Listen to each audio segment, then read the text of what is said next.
+1 political സയൻസിലെ 5ാമത്തെ ചാപ്റ്ററാണ് legislature എന്ന് പറയുന്നത്. അപ്പോൾ ഈ ഒരു ചാപ്റ്ററിൽ നിന്ന് വളരെ ഇമ്പോർട്ടൻ്റ് ആയിട്ട് എല്ലാ കുട്ടികളും നിർബന്ധമായും പഠിച്ചിരിക്കേണ്ട ചോദ്യങ്ങൾ ഏതൊക്കെയാണെന്നുള്ളത് നമുക്കൊന്ന് ഡിസ്കസ് ചെയ്യാം. ഓക്കെ, ഒന്നാമതായിട്ട് തന്നെ പറയട്ടെ, നമ്മുടെ ഈ ഒരു ചാപ്റ്റർ ബിഗിനിങ്ങിൽ തന്നെ ഉള്ളതാണ് നമ്മുടെ ലോക്സഭ എന്താണ്, രാജ്യസഭ എന്താണ് എന്നുള്ളൊരു കമ്പാരിസൺ അല്ലേ. സോ നിങ്ങൾ എല്ലാവരും കൃത്യമായിട്ട് ലോക്സഭ എന്താണെന്നുള്ളതും രാജ്യസഭ എന്താണെന്നുള്ളത് ഒരു കമ്പാരിസൺ മോഡലിൽ ഒന്ന് പഠിച്ചിട്ട് പോവുക. അത് നിങ്ങൾക്ക് യൂസ്ഫുൾ ആയിരിക്കും. ഇനി അടുത്ത് വരുന്നൊരു ചോദ്യം വളരെ ഇമ്പോർട്ടൻ്റ് ആയിട്ട് 5ഉം 6ഉം അങ്ങനെ ഒരു ഷോർട്ട് എസ്സേ ലെവലിൽ മസ്റ്റായിട്ടും ചോദിക്കാൻ ചാൻസ് ഉള്ള, മീൻസ് ഫൈനൽ എക്സാമിന് ഉൾപ്പെടെ ചോദിക്കാൻ ചാൻസ് ഉള്ള ഒരു ഇമ്പോർട്ടൻറ്റ് ചോദ്യമാണ് പ്രൊസീജിയേഴ്സ് ഓഫ് ലോ മേക്കിംഗ്, അല്ലെങ്കിൽ നമുക്ക് പറയാം എങ്ങനെയാണ് ഒരു ബില്ല് നിയമമായി മാറുന്നത്. ഓക്കെ, ഈ ഒരു ചോദ്യം വളരെ ഇമ്പോർട്ടൻ്റ് ആണ്. എല്ലാവരും കൃത്യമായിട്ട് പഠിക്കുക. ഒരു 5 സ്റ്റേജസിനെ പറ്റി നമ്മൾ ടെക്സ്റ്റ് ബുക്കിൽ ഡിസ്കസ് ചെയ്യുന്നുണ്ട്. ഫസ്റ്റ് റീഡിങ്, സെക്കൻഡ് റീഡിംഗ് എന്നൊക്കെ പറഞ്ഞിട്ട്. ഓക്കെ, ബില്ല് എങ്ങനെയാണ് നിയമമായിട്ട് അവസാനം മാറുന്നത് എന്നുള്ളത്. അപ്പോൾ ആ ഒരു ഫസ്റ്റ് റീഡിംഗ് മുതൽ അവസാനം പ്രസിഡന്റ് ഒപ്പുവയ്ക്കുന്ന വരെയുള്ള കാര്യങ്ങളെല്ലാം കൃത്യമായിട്ട് എല്ലാവരും എന്ത് ചെയ്യുക, വായിച്ച് പഠിച്ചിട്ട് പോവുക. ഈ ഒരു ചാപ്റ്ററിൽ നിന്ന് ഒരിക്കലും നിങ്ങൾ ഈ ഒരു ചോദ്യം സ്കിപ്പ് ചെയ്യരുത്.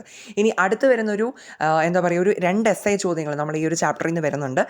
8 മാർക്കിൻ്റേതാണ്. ഒന്നാമത്തേന്ന് പറയുന്നത് what are the functions of parliament, നമ്മുടെ പാർലമെൻറ്റിൻ്റെ ഫങ്ഷൻസ് എന്തൊക്കെയാണ്, ഓക്കെ, എന്തൊക്കെ ധർമ്മങ്ങളാണ്. ഒരു 8 പോയിൻറ്റ്സ് ഉണ്ട്, അതിൻ്റെ എക്സ്പ്ലനേഷൻസ് ഉണ്ട്. കൃത്യമായിട്ട് എക്സ്പ്ലനേഷൻ സഹിതം എന്ത് ചെയ്യുക, എല്ലാവരും പഠിക്കുക. ഇനി അടുത്ത് വരുന്ന ഈ ചാപ്റ്ററിൻ്റെ അവസാന ഭാഗത്ത് വരുന്ന ഒരു എസ്സേ ചോദ്യമുണ്ട്. ഏതാണെന്ന് വെച്ചിട്ടുണ്ടെങ്കിൽ ഇൻസ്ട്രുമെൻറ്റ്സ് ഓഫ് പാർലമെൻ്ററി കൺട്രോൾ എന്നാണ് ആ ഒരു ടോപ്പിക്കിൻ്റെ പേര് പറയുന്നത്. അതായത് പാർലമെൻറ്റ് എങ്ങനെയാണ് മറ്റുള്ള ഇൻസ്റ്റിറ്റ്യൂഷൻസിനെയൊക്കെ നിയന്ത്രിക്കുന്നത്. സോ ഇതിനകത്തൊരു 4 സബ് ടോപ്പിക്സ് ഉണ്ട്. Deliberation and discussion, approval or refusal of laws, financial control, അതുപോലെ തന്നെ നോ കോൺഫിഡൻസ് മോഷൻ. സോ ഈ ഒരു 4 സബ് ടോപ്പിക്സും എക്സ്പ്ലെയിൻ ചെയ്ത് തന്നെ എഴുതാൻ പറ്റണം. ഇതും എസ്സേക്ക് ചോദിക്കാൻ ചാൻസ് ഉണ്ട് കേട്ടോ. ഇതിൽ ഏതെങ്കിലുമൊക്കെ ഒന്ന് നമുക്ക്, അഥവാ എസ്സേക്ക് ചോദിച്ചില്ല എന്നുണ്ടെങ്കിൽ എന്ത് ചെയ്യും, ഷോർട്ട് എസ്സേ ആയിട്ടെങ്കിലും നമുക്ക് ചോദിച്ചിരിക്കും. അതുകൊണ്ട് ഇതൊന്നും നമുക്ക് ഒരിക്കലും സ്കിപ്പ് ചെയ്യാൻ പറ്റത്തില്ല, ഈ ചോദ്യങ്ങളൊന്നും. പിന്നെ ഒരു കാര്യം കൂടി, എക്സ്ട്രാ ഒരു കാര്യം കൂടി പറയട്ടെ.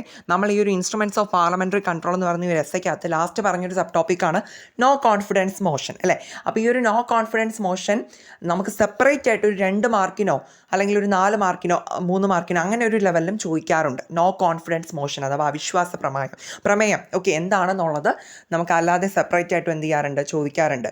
അപ്പോൾ ഓവറോൾ പറയുമ്പോൾ ഇതിനകത്തുള്ള ഈ ഒരു ചാപ്റ്റർ വളരെ ഇമ്പോർട്ടൻ്റ് ആണ്. പ്രത്യേകിച്ച് ഒന്നുകൂടി പറയാണ്, ലോക്സഭ രാജ്യസഭ കമ്പാരിസൺ, അതുപോലെ തന്നെ ബില്ല് എങ്ങനെ നിയമമായി മാറുന്നു, ആ ഒരു ക്വസ്റ്റ്യൻ പഠിക്കണം. പിന്നെ വരുന്നതാണ് 2 എസ്സേസ്, പാർലമെൻറ്റ് ഫങ്ഷൻസ് എന്താണ്, രണ്ടാമത്തത് ഇൻസ്ട്രുമെൻറ്റ്സ് ഓഫ് പാർലമെൻ്ററി കൺട്രോൾ. അതിനകത്ത് തന്നെ നോ കോൺഫിഡൻസ് മോഷൻ എന്ന് പറയുന്നത് പ്രത്യേകിച്ചും ചോദിക്കാൻ ചാൻസ് ഉള്ളതാണ്. ഓക്കെ, അപ്പോൾ ഈ മേഖലകൾക്കൊക്കെ എന്ത് ചെയ്യുക, നന്നായിട്ട് സ്ട്രെസ് കൊടുത്ത് പഠിക്കുക. പിന്നെ ഇങ്ങനെ ഒരു വീഡിയോ ചെയ്യാനുള്ള ഒരു റീസൺ എന്ന് പറയുന്നത്, ഒരു കുട്ടി റിക്വസ്റ്റ് ഇട്ടിട്ടുണ്ടായിരുന്നു ചാപ്റ്റർ 5ൻ്റെ ഇമ്പോർട്ടൻറ്റ് ക്വസ്റ്റ്യൻസ് പറയാൻ വേണ്ടിയിട്ട്. അങ്ങനെയാണ് ഈ ഒരു ഷോർട്ട് വീഡിയോ നമ്മൾ ചെയ്യുന്നത് കേട്ടോ.